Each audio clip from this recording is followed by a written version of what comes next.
aposto que você já se fez essa pergunta. Por que defender tanto a relevância da leitura quando existe IA e vídeos do YouTube que conseguem resumir tudo o que eu preciso para entender um livro? Já parou para pensar que a escola é muito especializada em ensinar a fazer prova, ensinar sobre orações coordenadas, orações subordinadas, mas não muito sobre os nossos autores? E isso gera um efeito muito grave. Faz parecer que a leitura é um privilégio, quando na verdade é uma habilidade que todo mundo pode e deve desenvolver. Nesse vídeo eu quero abrir essa conversa com você e mostrar o que está por trás dessa aversão à leitura e como mudar isso a partir de agora. Mas antes eu quero te lembrar que as inscrições para o Clube Leituras em Série estão abertas. O Clube Leituras em Série nada mais é do que um clube de leitura temático. A cada temporada a gente lê um tema. Na primeira temporada nós lemos distopias, na segunda temporada vamos ler autores contemporâneos, que o objetivo na verdade é entender quem são essas pessoas que estão produzindo agora para além desse mainstream. Então se você quiser conhecer a proposta, é só clicar aqui no primeiro link da descrição. Não precisa ser um gênio, nem um expert, nem uma pessoa fora de série para poder perceber que as escolas estão cada vez mais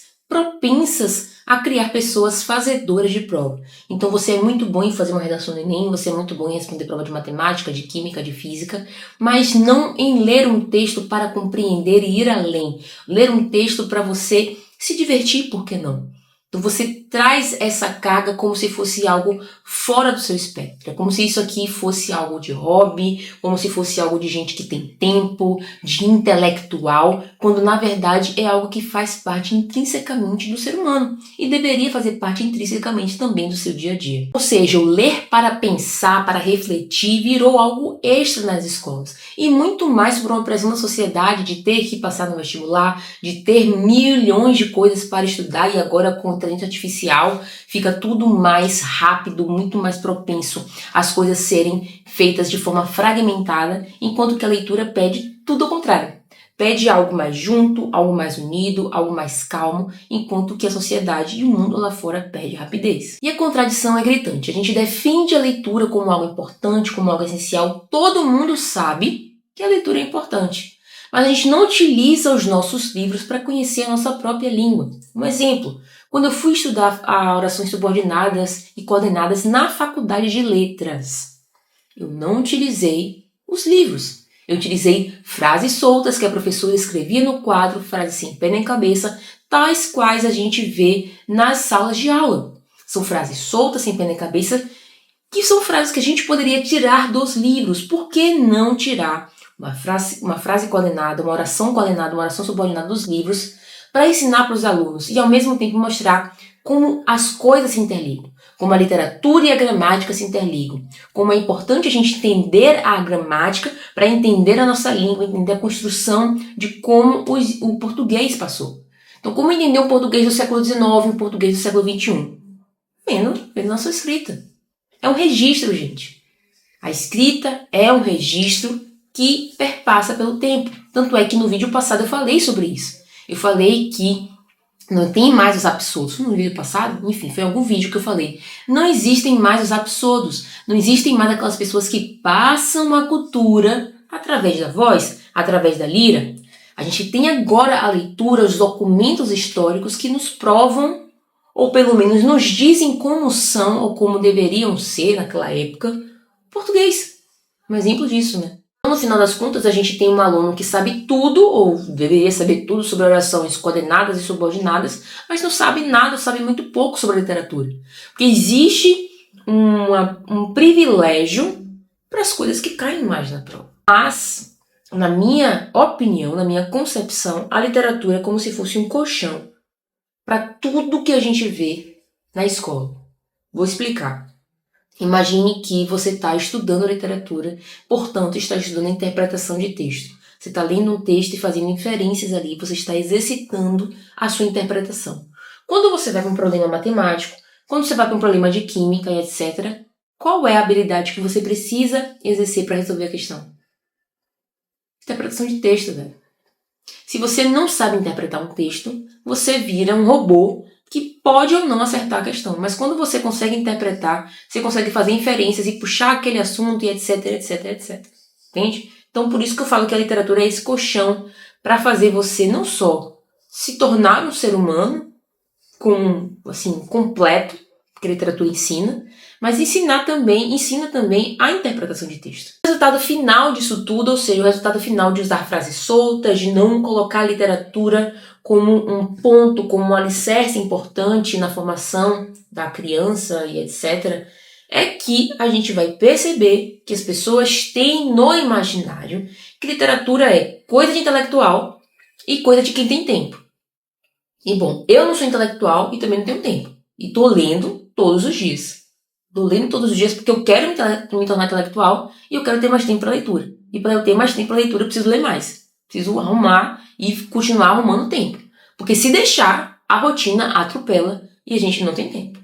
A gente não tem tempo. Um outro ponto também que beira a loucura é achar que leitura é um dom. Leitura é uma habilidade que, imagine se eu tivesse nascido com dom na leitura.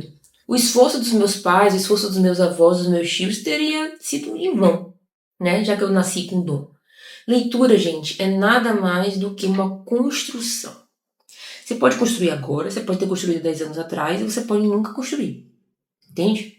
Só que a construção também é muito parte do exemplo. Sabe aquela frase, a palavra convence, o exemplo arrasta? É muito isso, porque se a gente não vê nossos pais, nossos avós, nossos tios, a gente não vê ninguém lendo, como que a gente vai saber que esse comportamento existe? Ou saber que esse comportamento é bom? Pode saber quando já é, entre aspas, tarde, porque você acaba indo por obrigação, você já está no cenário de obrigação, que é quando você vai lá para a escola e lê, porque tem que ler.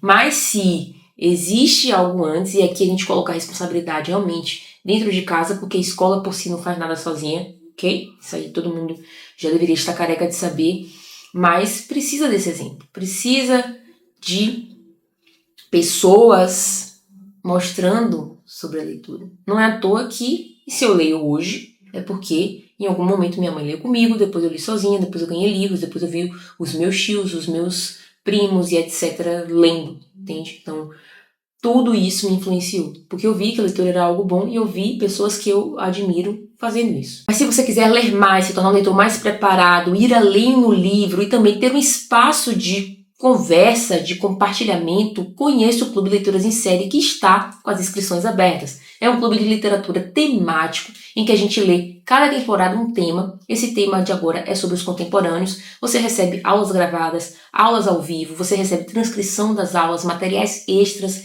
em PDF para você aprender, para você ir além, para você discutir. Tem um grupo exclusivo no qual eu estou sempre lá, conversando com vocês, compartilhando as leituras. E para completar, com esse tema agora são os contemporâneos, 2 dos 4 autores que a gente vai ler vai ter um papo ao vivo com a gente. Ler livros pode ser um hobby, ler livros também pode ser uma forma de você construir pensamento crítico. O que eu quero dizer é que a leitura não pode ser vista como dispensável. Eu não acredito que a leitura é algo dispensável. Eu acredito que faz parte intrinsecamente do ser humano, porque com ela é a partir disso que a gente tem acesso a conhecimentos os quais a gente não teria. Pense comigo, se hoje eu quisesse, se não tivesse literatura, se não tivesse leitura, se não existisse livro, como é que eu acessaria os conhecimentos, os livros, as histórias do século XIX? Eu teria que ter uma múmia, uma pessoa ali, embalsamada e que com sorte tivesse com tudo funcionando para poder me falar como era aquela época. E assim, a gente pode juntar a leitura com a prática, porque existem coisas que realmente só a prática que pode melhorar. Um exemplo, uma pessoa correndo. A pessoa está correndo lá 15 quilômetros, ela quer correr 21. Se ela correr cada dia mais, ela vai aprender mais a teoria, a leitura, também vai fazer com que ela saiba o que ela precisa fazer na prática para poder alcançar os 21 quilômetros. Então, eu não consigo conceber como que existe essa separação, como as pessoas entendem que a leitura é algo como hobby. Quer dizer, até que eu consigo entender, porque diante de uma sociedade que prega o imediatismo ou que as pessoas não entendem que a rotina é pesada, eu mesmo tenho 12 horas aí de trabalho. Para sobrar tempo para leitura, tenho que me esforçar. Entre os intervalos, no horário de almoço, antes de começar a trabalhar, antes de dormir, depois de gravar um vídeo. Uma confluência de fatores e não julgando as pessoas. A gente não pode julgar. Esse canal, inclusive, o objetivo é ajudar as pessoas a achar tempo para a leitura, a entender que a leitura é um ponto importante e arrumar a sua rotina para isso. Porque se a gente ficar muito nesse julgamento, a gente afasta. Não é à toa que se eu ficar obrigando vocês a lerem determinado livro, vai ser uma merda, vai ser uma porcaria. Porque é muito mais, eu pelo menos acredito que é muito mais de mostrar que é importante você por si só fazer essas inferências do que eu ficar toda hora falando. Leia, leia, você tem que ler, você vai ficar burro, você vai ficar idiota. Não é assim, entende? Como eu falei, as coisas que existiam através da tradição oral, como os aprendizados, como as histórias, agora elas passam para o papel. Porque se a gente dependesse dos absurdos, hoje a gente não teria nada, como eu falei. A gente teria que ter um carinha ali, embalsamado, para poder cantar pra gente as histórias dos heróis. E quando a gente tem isso aqui com a gente vai ali na nossa estante, pega uma história da Sherazade com as 1001 Noites, a gente pega a história de Ali Babá e os 40 Ladrões, a gente pega a história de Aladim e consegue ler. Isso é mágico. Isso é mágico, é muito importante. E eu sei que eu tô no nível de amor pela leitura, amor pelos livros, que talvez fique parecendo que é fanatismo. Mas quando você acessa os livros e deixa os livros entrarem em você e acessarem o seu imaginário, a sua cabeça, a vida muda. A perspectiva de vida e de você olhar para as coisas muda drasticamente. Como eu falei, ninguém nasce pronto para ler, não está no sangue, ninguém nasce com aquele gosto pela leitura. Existem facilidades.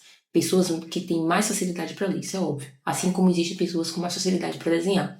Mas o que eu quero dizer é que existe um livro bem interessante que se chama Ler e Escrever, também ali, Ler e Escrever, Ler e Compreender, de Coy Elias, e eu tirei algumas partes interessantes para a gente discutir aqui.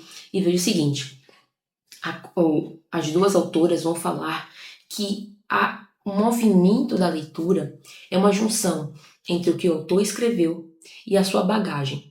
E o que é a sua bagagem? Seu conhecimento linguístico, seu conhecimento de mundo, seu conhecimento interacional das mais diversas plataformas de texto. Então, quando você tem esses conhecimentos, você encaixa no livro e você começa a ler e a entender e a compreender. Lógico que eu posso ir para um determinado ponto porque a minha vivência é uma e você pode ir para outro, mas existe um cerne nesse texto que faz com que a gente orbite aqui. Se a gente viaja muito, a gente sai dessa órbita e passa a viajar na maionese mesmo. Não que isso seja ruim, mas não vai para o motivo e para o objetivo do texto. O mesmo livro, o mesmo texto pode ser lido de maneiras diferentes, mas existe um cerne ali que é óbvio. Um exemplo disso é, se for ler Ana Karenina, você pode ir pela visão da mulher que é independente, que faz o que ela quer, e eu iria pela visão de uma história sobre família. Então veja que são duas visões diferentes, mas que de alguma forma existe algo ali, que é a figura da Ana e a figura da Ana com a família, que faz com que essas duas leituras sejam possíveis. Dom Casmurro, da mesma forma. Tem a visão do Bentinho, tem a visão da Capitu, tem a visão do Escobar, tem a visão do próprio José Dias, lembrei o nome do cara, do próprio José Dias. Então são esses movimentos que a gente faz quando a gente tem visão de mundo, quando a gente tem conhecimento de mundo, quando a gente tem um conhecimento internacional, quando a gente tem um conhecimento da própria gramática, da própria língua portuguesa. Ler se torna mais fácil, porque você entende os vocábulos que ali são colocados. Então, quando você tem esses conhecimentos, você vai fazer uma leitura ativa, que é o cerne da questão do Mortimer Adler no livro Como Ler Livros. Quando você faz uma leitura ativa, você não sai de um livro convencido, você sai de um livro com uma nova visão, olhando as coisas por outro ângulo, porque você conseguiu absorver aquilo ali, porque você fez uma leitura ativa, uma leitura que está presente, de corpo presente, e não só passando ali como se fosse um carrossel. Enfim, se esse vídeo te fez pensar, eu concluí meu objetivo e eu quero te lembrar que as inscrições para o Clube Leituras em Série estão abertas. Se torne um leitor mais profundo, vá além da superfície de um livro, clique aqui no primeiro link da descrição e descubra como fazer isso. E eu te vejo no próximo vídeo.